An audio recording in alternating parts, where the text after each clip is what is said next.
Inner child healing is a tool which helps to address the wounding which happened during the early years of the childhood, and the repercussion of that is visible and being felt unhealthily during the adulthood of a person's life. Now, what does this mean? During the early year of the childhood, which starts from as early as the day of conception of the child till the child becomes an adult. During this period of the time, if something has happened in the life of a child which was unhealthy, like unhealthy circumstances, or the way the child perceived that to be unhealthy, both factors can lead to this wounding in the childhood, which then becomes visible in its manifestation during the adult life. Now, before going into what happens or what is the manifestation like, let's first understand how it happens. What is the responsible factor for this? So, what happens is during the childhood, when the child is growing, not just that the body is growing, the organs are growing, even the faculties of mind, emotion, psyche is growing alongside.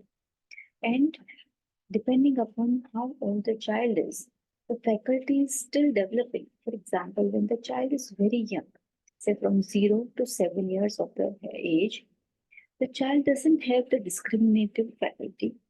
And if the wounding has happened during this time, the child tends to personalize things for himself or herself and then generalize itself. And what does this mean is, for example, if the child feels abandoned or if the child feels unloved, the child takes it personally that I am not loving. And then nobody is ever going to love me, generalizing. And this is how the base of wounding happens during this time, which causes formation of limiting belief system in the child by personalizing and generalizing. And this becomes an operational force when the child becomes an adult. And this is how the manifestation happens and the limitation of the life experience happens.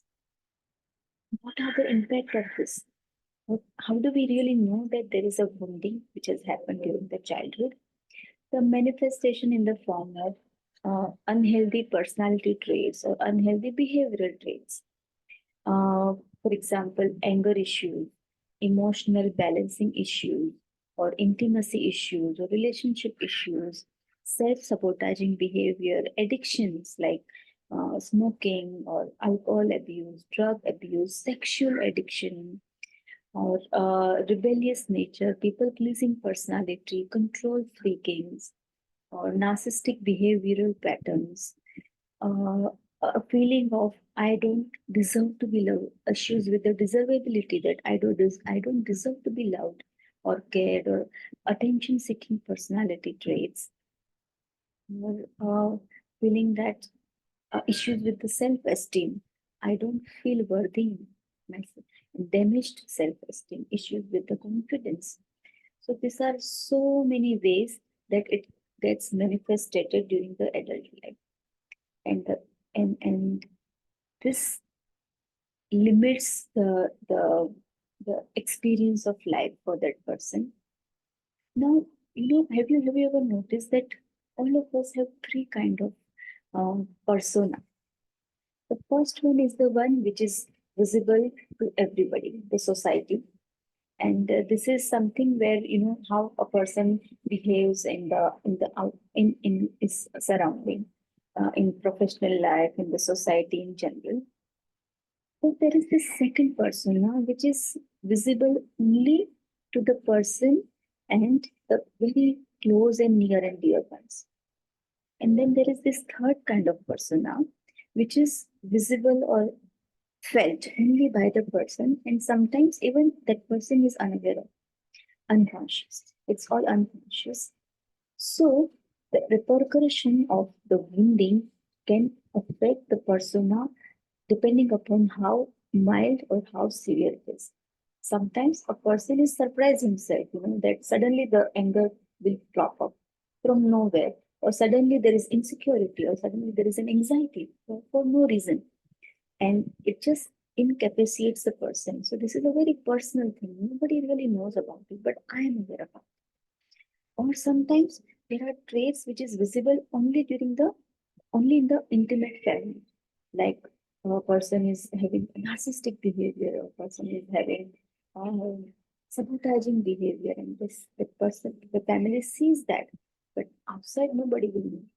We have so many examples where there are people who are having a very different image on in the society, like very Mahatma kind of an image. But when only the close circle knows that okay, this is not actually the reality is. So depending upon the wounding which has happened during the childhood, the person's persona can get affected unconsciously, and this is all unconscious. So what does the inner child healing do?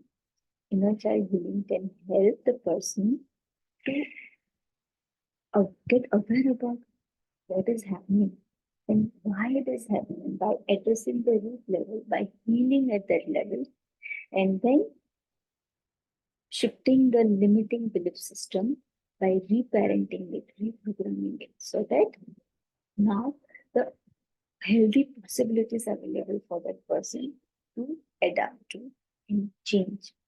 And this really brings a shift, a positive shift in the way he feels and the way he starts experiencing uh, his own relation or his or her own relationship with his self, as well as uh, relationship in the surrounding. So this is what inner child healing is all about. And if we have to really understand how it all happens, it's so unconscious. So I would like to bring an example of from the movie Love You Zindagi. Now, in this movie, they've shown this child who was when young had to be dropped with the grandparents by her parents because they were facing some financial issues in their life. But for the child, she starts feeling abandoned, and she took it personally that I don't deserve to be with my family, and my parents abandoned me. She took it personally, and then she generalized it. Everybody is going to abandon me. Now this is called wounding in the childhood. What was the repercussion of this wounding? When she grew up as an adult, she's facing issues to form relationships. She cannot trust anybody. She cannot commit to any relationship. She starts feeling awkward when somebody starts to get closer to her. Intimacy issues gets evident, and before the opposite person abandons, she abandons that person because she doesn't want to experience the pain of abandonment which she experienced as a child. This is what happens in the inner child wounding, and inner child healing with the help of that tool. This can be reparented and secured, and this belief system can be broken, and person can then be healed to develop a healthy relationship and the health with the self as well as the surrounding.